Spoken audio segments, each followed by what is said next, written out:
us evermore shall rise to thee. Let praise from air and land and sea. Amen. And on September 11th of 2008, I found my perfect opportunity. I raised my right hand and swore into the U.S. Army as a combat engineer, just like my dad and just like my brother. I wanted to fulfill that promise. I ended up getting stationed with the 101st Airborne Division Air Assault and was happy as could be. I wanted to jump the ranks. I had something to prove. I wanted to make my family proud. I wanted to make everybody proud of me. I found my calling. I was never good at school, so I worked all the time and I wasn't good at it. But blowing up stuff for the Army was my calling. I loved it. I liked to blow up firecrackers as a kid anyways, so it was just on a bigger scale this time, so I loved it. And I started jumping the ranks, I started going to a lot of schools and preparing to deploy to Afghanistan. On July 2nd, 2010, we were called on a mission.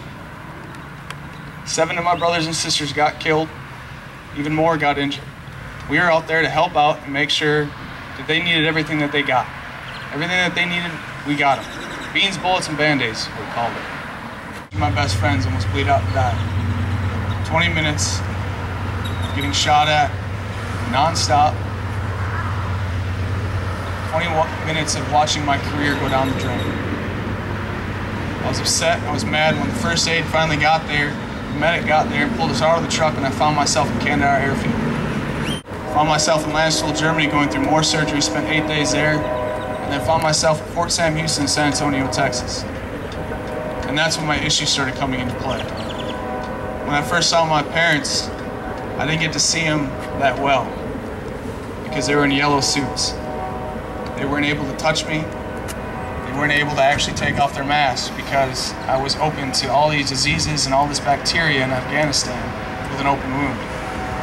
It was kind of degrading not being able to touch my mom or my dad, my brother, or my sister.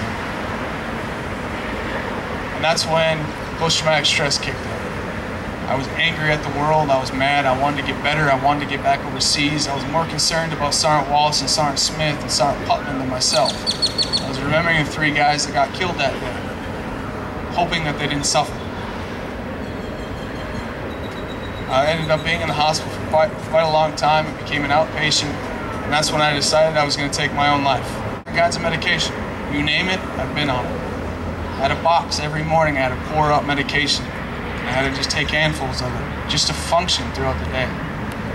Putting on my uniform didn't feel the same anymore because I wasn't with my unit. I was with a bunch of other wounded soldiers, and I was upset. I can't tell you how many times I put a barrel of a pistol in my mouth and was ready to pull the trigger. But I was so drugged up and so drunk all the time, I was never able to do it.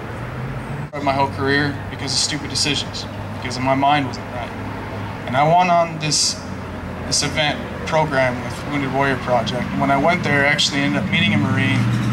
And I originally didn't even want to talk to him because he was a Marine. And I told him, I was like, I can't dumb it down to a 3rd grade level to talk to a Marine. I was like, it's way too hard. So I actually walked out on him, and he followed me, and he convinced me to go talk to him. So I went and talked to him, and he invited, what do I need to do to fix this? So I threw away all my medication, stopped drinking heavily, and I kind of I quit. I didn't want to deal with it anymore. I just said, no more of this. I didn't like taking aspirin before I was injured. Why am I taking all this medication just to function? I'm just creating this Band-Aid over this huge wound. So I ended up getting help. I ended up doing all these things. I spent 2.5 years in the hospital. 2.5 years of just waiting. Just waiting to get out. I knew I couldn't serve anymore. They told me I couldn't do my job, and I figured if I can't be an infantryman or a combat engineer, it ain't worth being in the Army. So I got out. For my very first job, because the Army was still in me, and apparently you're not allowed to yell at civilians and threaten them. I didn't get the memo when I got out, so I ended up getting fired. I didn't know what to do, and I ended up calling Wounded Warrior Project again, and I kind of asked them what I needed to do. And they offered me a job. This is my job. I get to travel around the country and speak to people, anybody who will listen to my story and listen to the sacrifices that my brothers and sisters made, giving the ultimate sacrifice.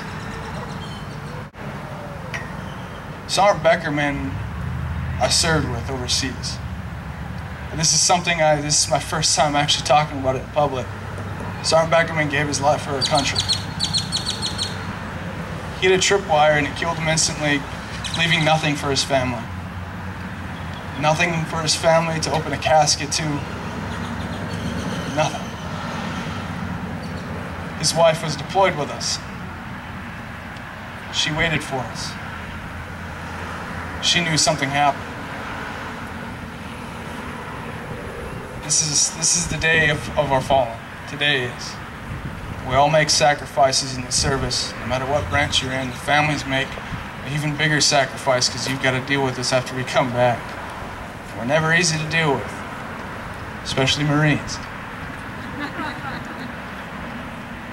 Today is about them. I'll leave you with one last thought. The greatest casualty is being forgotten. What happened in Vietnam was horrific. But what happened to them after they came back was worse. They didn't get the support.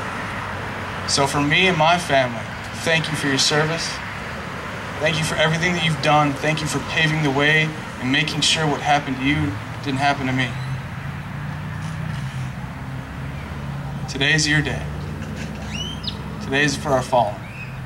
Thank you so much for your time and your efforts, and I look forward to talking to each. Next to you, when defenders